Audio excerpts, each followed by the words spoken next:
When I mention the phrase nuclear energy, what's the first thing that comes? Shut up, I already know.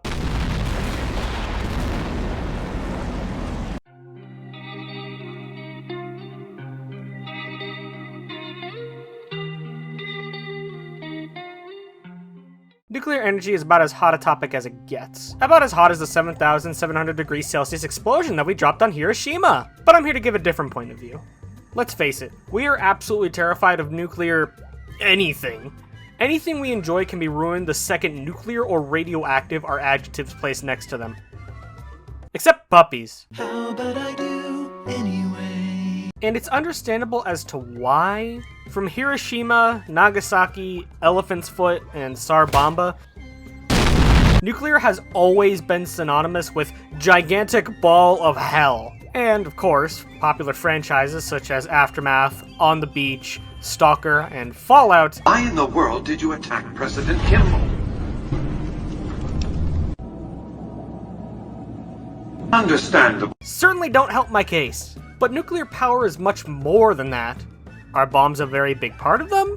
Yes, absolutely. There's no avoiding history class, and the internet always loves to share that one scene from Terminator 2. But I want to show that other viewpoint to you all.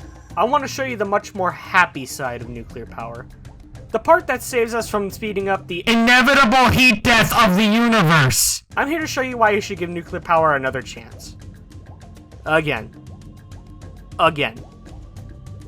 Okay, let's start with the past. The first major nuclear reactor meltdown happened on March 28, 1979 at the 3 Mile Island nuclear facility in Pennsylvania. The second reactor had a partial meltdown at 4 a.m. as it was rated level 5 on the International Nuclear Events Scale. Quote, "The accident crystallized anti-nuclear safety concerns among activists and the general public, and resulted in new regulations for the nuclear industry. It has been cited as a contributor to the decline of a new reactor construction program, a slowdown that was already underway in the 1970s. But do you know how many people died at 3 Mile? Drumroll, please! 0. I am not kidding you. 0 people died at 3 Mile, and there were no long-term detectable health risks to the people involved. Now, what about the Chernobyl incident? Well, 51 people died in the initial meltdown, and people who survived or lived near it have been known to have increases in major health issues like cancer, including the frickin' idiot who took this picture. God, you're stupid. Fukushima? Well, 1 person died of the initial meltdown, and more people died from the chaotic evacuation than they did of later diseases or cancer from the radioactivity. Now, how many people have died of air pollution due to fossil fuels?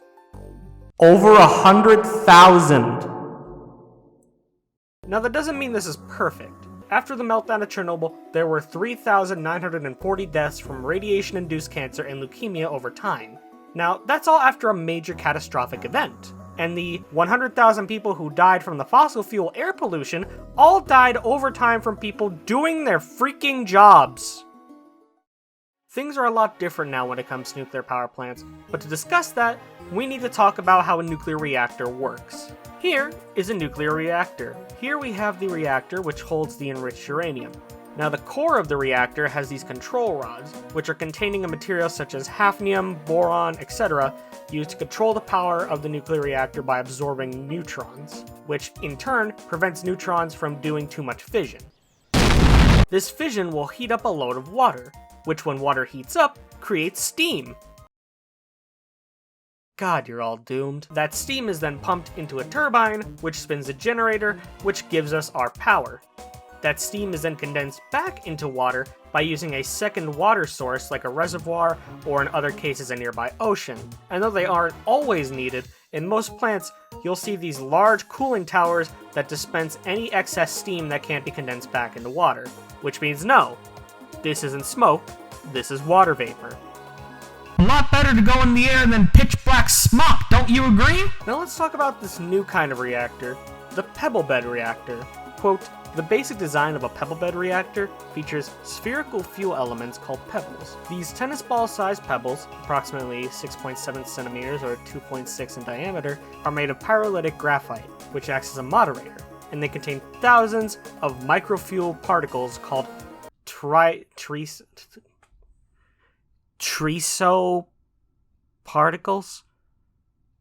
I'm leaving this in. These tree cell fuel particles consist of a fissile material, such as uranium-235, surrounded by a ceramic layer coating of silicon carbide for structural integrity and fission product containment.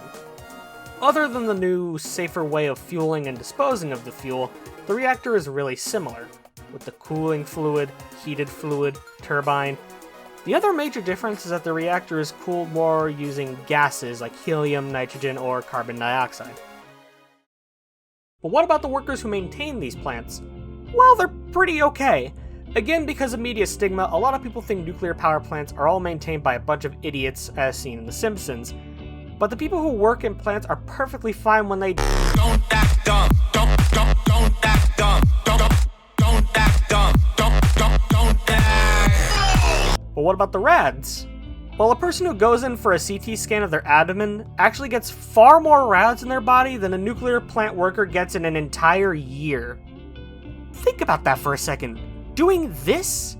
Low-dose X-rays will pass through your body for short amounts of time. Each rotation produces several images of thin slices of your body.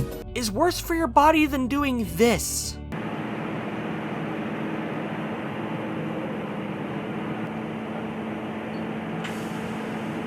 Let that sink in.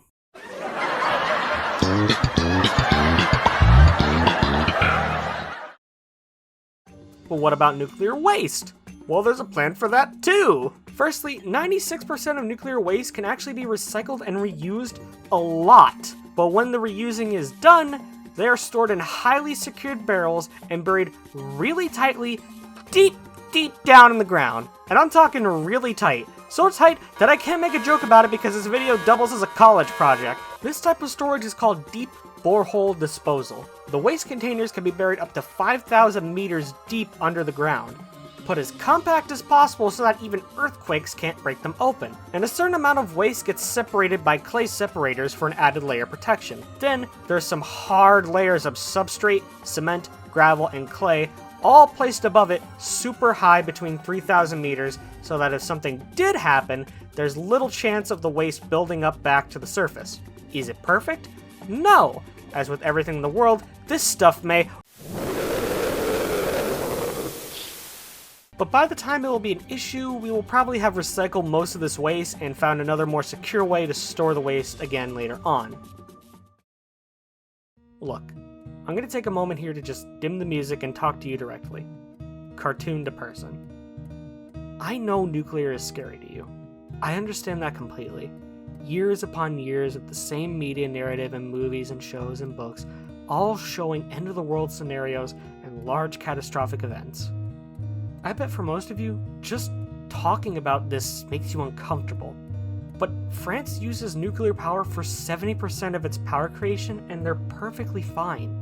Look at what this world is coming to, people. I'm complimenting France! And research at MIT showed the world over 1,000 scenarios to get us to zero carbon emissions, and all the cheapest paths involve nuclear on top of other renewable energy sources like solar and wind. Even if you're scared of the world ending, you need to remember that it already is. The world is in a spiral of heating climates, escalating tensions, and shortages of food and water. And if we're able to solve at least one of those problems here and focus on the rest as we move, then we absolutely should. The risks of our current climate disaster outweigh the risks of another Chernobyl, especially with what I've shown you today that another Chernobyl is very unlikely to happen. So I hope after watching this video, you walk away with something a bit more than, lol, nuclear energy good. It's much more than that. It's about our planet and our continued existence on it. Lol, energy is good though.